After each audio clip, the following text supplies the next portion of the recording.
I may not always love you, as long as there are stars above you. You never need to doubt it.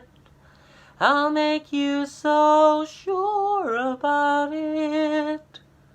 God only knows what I'd be without you. That was an ode to my cup of tea, and the first line is clearly a lie because I will always love you. Hello, welcome back to this week's edition of The Library is Open to All Links, so I hope you brought your library card. Getting faster with that intro, I have to say. First of all, an apology, I am wearing a hat indoors today for two reasons. One, because it's proper cold and I'm sick of it, and two, because I'm really fed up of having rubbish hair on this channel. Like, if I'm not careful, this is going to go full on Tintin. Which, you know, I'm not mad about, but I just wish my hair would make a decision, you know, and either stay up or flop down, not just sort of halfway in the middle, you know. It's a little bit indecisive. But, yeah, so, yeah, hat indoors, which I think is sort of the working class equivalent of wearing sunglasses in restaurants, isn't it? Entirely unnecessary, but cultural. Anyway, so welcome back, and this week, in my continued quest to sort of show a variety of different things that I read, or text that I engage with, I'm trying to do a sort of, you know, like a more broad overview of the genres of literature and the types. So this week, for instance, I'm going to talk about a short story collection, which is a departure, because so far they've all been like full-length novels and so on and so forth. It took me a while to get into short stories, to be honest. I'm a relative newcomer. Probably the last time until quite recently, I engaged with short stories would have been at school, when we sort of had to study them in like the fourth year and the fifth year. And then, I don't know, I think I maybe sort of had a bit of a mental block about them in terms of, because they're quite, obviously, restricted because of the length of them. I like proper getting into something, you know, spending time with it, so, like, having the same characters over and over. It's probably the same reason that I like book series, where you can really invest your time in the characters and sort of build a, admittedly, one-way relationship with them. But, that being said, there are some cracking short stories out there, and I don't know, is it a cultural shift? Are there more short stories now? I don't know. Because I've noticed a lot that, you know, even stuff that are collected in, well, collections, are available on blogs, and things like The New Yorker or Granta publish short stories by established authors, so I don't know if that's something to do with it's driving the trend. Not that I mean to suggest in any way that writing short stories is easier. If anything, it's probably more difficult, because you've got to do all the work that you would do in a full-length novel, potentially 400, 500 pages, but do it, like, super nuanced, so it fits within maybe, I don't know, 40 pages or something like that. So it's actually quite difficult, and it has to have quite a well-structured beginning, middle, and end, whatever that looks like. So that even if it's not a full-on, the end conclusion, at least it's a satisfactory reading experience. Anyway, so I've picked this as well because they don't know this yet, but this is going to be one of my students' assignments in, it will either be this week or next week, I can't remember, I need to check my lesson plans. But one of the things I do with them is I have them adapt, purely for use in class, before anyone tries to sue me. I have them adapt an existing short story into either a screenplay or a theatre script, and that's how we sort of examine writing for performance using existing material, as opposed to the rest of the stuff they do, which tends to be either self-generated or through interviews, like verbatim testimony and stuff. So this is what they're going to use, so you get a sneaky peek now. Yes, so without further ado, this week's book is... have the technology to raise it into view. Oh shit, my hand. Oops. So this week's collection is Orange World by an author called Karen Russell. Karen Ignore Karen. She isn't even vegan. This one might be, I don't know. That's a little shout out to those vegan guys. Thank you so much for the shout outs you've been giving me. I'm going to shout you right back out. Those vegan guys, they're always linked in my description box, and they're just a brilliant channel. Warmth, compassion, veganism, and also my best friends. So yeah. So on to the book. So this week's collection, Orange World, is a collection of 8 short stories published, I think, over the past 5 or 6 years. This collected edition is 2019, so just last year, and they're of varying length, and the one thing they have in common is that they're centered around, I don't want to say the full-on supernatural, although that is something, having researched Karen Russell, that she does tend to use as a loose genre, I suppose, that she works with. So, for instance, one of her other collections is called Vampires in the Lemon Grove.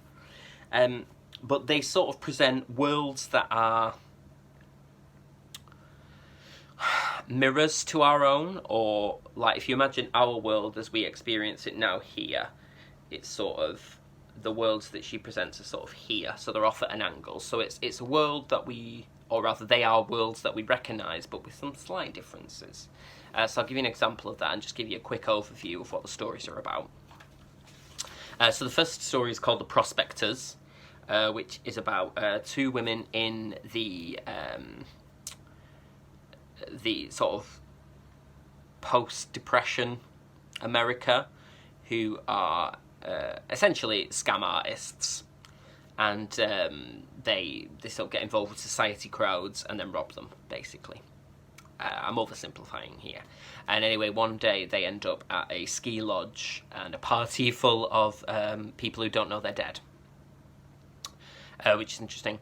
The second story is The Bad Graft, which is about a couple who visit a national park full of trees called Joshua trees, and the spirit of one of the trees attaches itself to the female in the couple and begins to grow inside her. So they're sort of, I don't know if you want to say souls or spirits merge, and there's a sort of fight for supremacy within her body. The third one, which is one of the stories I'm setting for my students, is called Bog Girl, a Romance, which is about the discovery of a bog. Let me say this so it makes sense, because I know that in my accent sometimes it's bog, as in like marsh.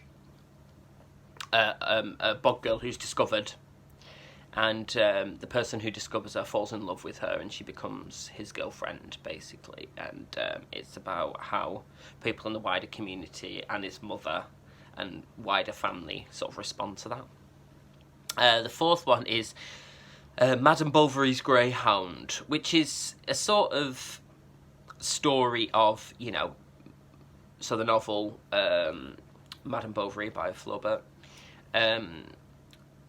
It's the sort of inner life of her dog. I'm not sure whether you might get more out of that one if you've read Madame Bovary or not, but it's still quite nice as a standalone thing, although it's not my favourite in the collection, if I'm honest.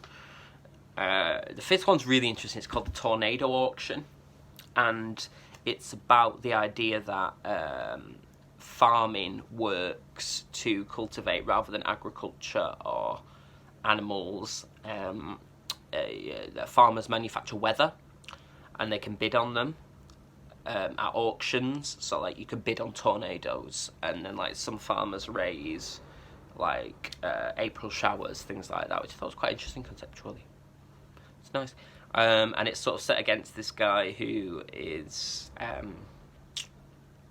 sort of grappling with loneliness and the meaning of life as well, and he sort of takes it upon himself to raise this tornado, which has potentially damaging consequences. The sixth story is called Black Corfu, which is set in the 1600s in Corfu, funnily enough, and the protagonist of this is a doctor, but he's not a doctor for the living, he's a doctor for the dead. So they have this sort of legend that dead bodies can rise again. So what he does is performs operations on corpses where he severs the hamstrings to prevent this, but then he gets this new apprentice and they really don't get on, and the apprentice accuses him of not doing the operation properly, and that one of the noblemen of the area, the island I should say, his daughter has risen again, and then it's sort of about how he copes with that, how he tries to clear his name. But there's a lot about sort of like local mythology there and stuff, and also race relations, which is really interesting because the reason that he's not allowed to be a doctor on the living is because he's black, which obviously gross. Or a Moor, as they would have said then, like Othello, the Moor of Venice. The seventh is called the Gondoliers. This is a really interesting one. So this is about 4 sisters who navigate the canals of what was Florida, and it turns out it's a sort of post-climate change story where the entire world has flooded and now everybody lives on water as opposed to on like terra firma. And she has this ability almost like a bat, which we're sort of led to believe is because of mutations and pollution and so on and so forth, that allows her to sing as a way of guiding her through water. So the singing sort of illuminates which way she has to go, and it's about this passenger she picks up, one of the main girls, and who was alive when the world was still on land, primarily, and he wants to visit the seawall, which is where he was brought up for his, like, he's about to die, so he wants to revisit his birthplace, so that's interesting. And the final story is called Orange World, which is about a new mother who accidentally makes a deal with what she thinks with what she thinks is the devil, and then she goes to a new mothers group, and it turns out there's a real precedent for this, and it's in fact not the devil, but something equally devilish, and it's about her struggles to sort of free herself from the grasps of this creature who's promised her loads of things in exchange for her breast milk. It's actually quite graphic in places, but not gratuitously, so you're like, ugh, that's just there for effect. More sort of like, oh, okay, there's a sort of real statement here about motherhood, and also maybe bizarrely veganism as well, sort of like feeding on things that you have no right to feed on. So that was really interesting, and it is the name of the collection. It's the one that sort of drew me to this as a selection of stories that would be useful for my students, because Orange World is basically what they tell her at the new mums group is Orange World is like the middle. It's just like where most parents lie, sort of, I don't know, what in like child development we would call good enough parenting, where it's like, it's not amazing, it's not terrible, it's good enough. Green World is the best of all possible outcomes, and Red World is like dangerous outcomes. So, you know, most people live in Orange World with occasional forays into the other. What Karen Russell is amazing at is how she describes both characters and situations. There's some little like turns of phrase and linguistic tricks in here that made me just go, wow, that's so clever. That really makes me think. I don't mean that in a disingenuous way either, I mean it genuinely. I just wanted to read to you a couple of passages. So in Bog Girl, here's how she describes Uncle Sean, who is the uncle, clearly, of Killian, who discovers the Bog Girl. Uncle Sean was as blandly ugly as a big toenail. Egg-balled and cheerfully unemployed, a third helpings kind of guy. Once, Killian had watched him eat the sticker on a green apple rather than peel it off. He smeared himself through their house, his beer rings ghosting over surfaces like fat thumbs on photographs. His words hung around too, leaving their brains stain on the air. And that's a brilliant description. Things that seem entirely incongruous, that, like, you read that and you're like, oh, I know exactly who this person is. You know? And I love that sort of out there way of looking at things that sort of shouldn't make sense as a description, but it really does. What else? This was really interesting in Black Corfu. story about the Doctor of the Dead. And this is after the rumour has been spread by his wayward apprentice that he didn't perform the operation properly. And it really made me think a lot about contemporary politics in particular. It's just one line, and the line is, "The rumour has moved into the tower of fact, of history. It does not want to be evicted." Particularly in light of, you know, election seasons and so on and so forth. The idea that something begins as a rumour or a suggestion and then it's really, after a while, largely irrelevant whether it's actually factual. It just matters how many people believe it. And I think that has a lot to say about our lives in 2020. It's funny, actually, because the students studying Richard III at the moment, they're, well, I say studying, they're performing Richard III as part of their classical text work, and it really made me think about Richard as a character. In relation to this, he sort of says quite early on in the play, "I'm determined to prove a villain," which is really interesting for a protagonist, particularly from Shakespeare's day, to declare themselves a villain, but also the lead character. And it made me chime in with this passage where I was like, if history or society or culture, whatever, decides you're the villain or decides something's true, isn't that ultimately self-serving in the sense that so history or character is no longer necessarily factual, it's just what enough people believe. So that really sort of chimed in with me there. If enough people believe it, you don't have to prove it. Sadly.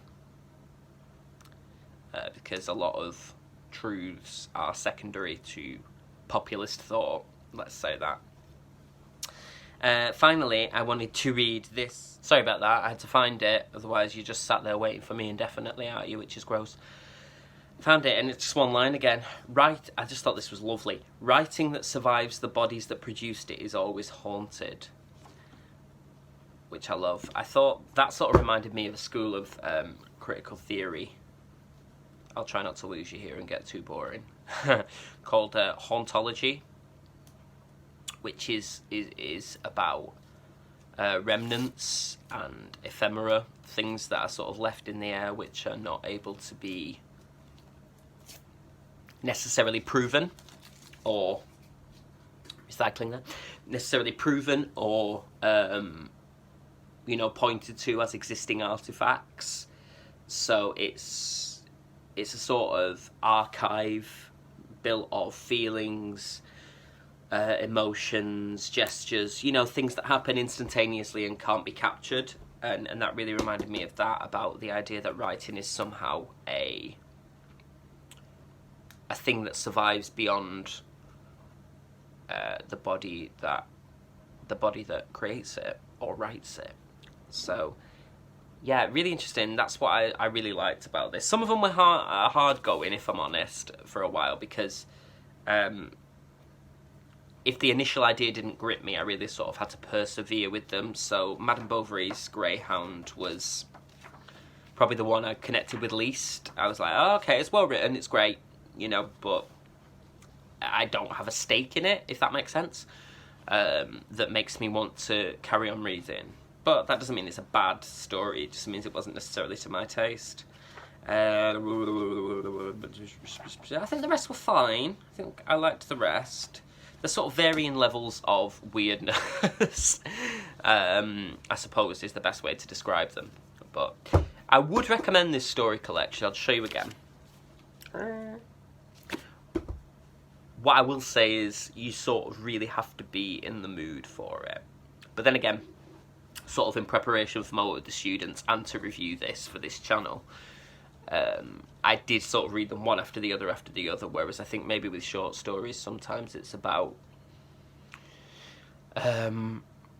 maybe just dipping into them, and there's no compunction to read them in the order they appear in the book, or you could have the collection on the go for weeks and just go, you know what, today I'm just gonna read The Bad Graft, and that's my reading for today. So there is that. So I'm aware that reading, you know, 8 different stories from the same pen, but not with continuing characters, that's going to have affected my experience of it. But yeah, I would say be in the mood to read this and recognise that there isn't necessarily a character in the stories that you're going to relate to or empathise with. That's, again, not a criticism of Karen. It's just the nature of the kind of stories that she's written, where the conceptual ideas are primary and the characters more secondary, which is not a bad thing. That's an entirely valid choice. But yeah, you're not really going to get under the skin of the characters in the same way as you would, other than through the way she describes things that happen to them and the environment, which is beautiful. So yeah, I think I'm going to persevere with looking at short stories. There is a short story collection I'm very interested in because it contains one of the stories that I absolutely loved from school called The Darkness Out There by Penelope Lively. He's a British writer, and I think I bought based on the strength of that short story many years later. I bought a collection pack of cards. So look out for that on this channel at some point. I'm not saying it's going to be next, but it will make an appearance at some stage because, yeah, I just really liked that. So I'm hoping the rest are as good. Great. So thanks for joining me again this week. I do really appreciate you all, your lovely comments. And I love chatting about reading, so drop me a comment. Let's talk a bit more. Next week's book is listed down below along with the schedule that I promised of the upcoming ones. If you are following along, please as well, on my previous videos, if you do get hold of the books I've talked about, drop me a line and tell me what you thought of them. You know, I'm really interested if people had same responses to me or completely different responses. I do take on board everything you say and, you know, mull that through my little filter. Decide if I'm going to do it or not. But yeah, if you want to make recommendations as well, drop them below. I keep forgetting to say as well, I will link this in the description. If you want to follow me on Instagram, because I post a little bit of info about all the books I read on this channel, it's at Creeping Miasma, CREEPINGMIASMA. I'm on Twitter at Stuart Crowther. R is in capital letters. I'll leave it. I think that's everything. I don't have TikTok because I'm not tech savvy enough. But yeah, join me on there if you want. Let's continue the discussion on there. Tweet me, Insta me. There's not really a thingy for Insta, is there? But yeah, so thanks for joining me, and I will see you next time on The Library is Open. So keep that library card handy and keep those pages a-turning. Book sniffers unite. Mwah.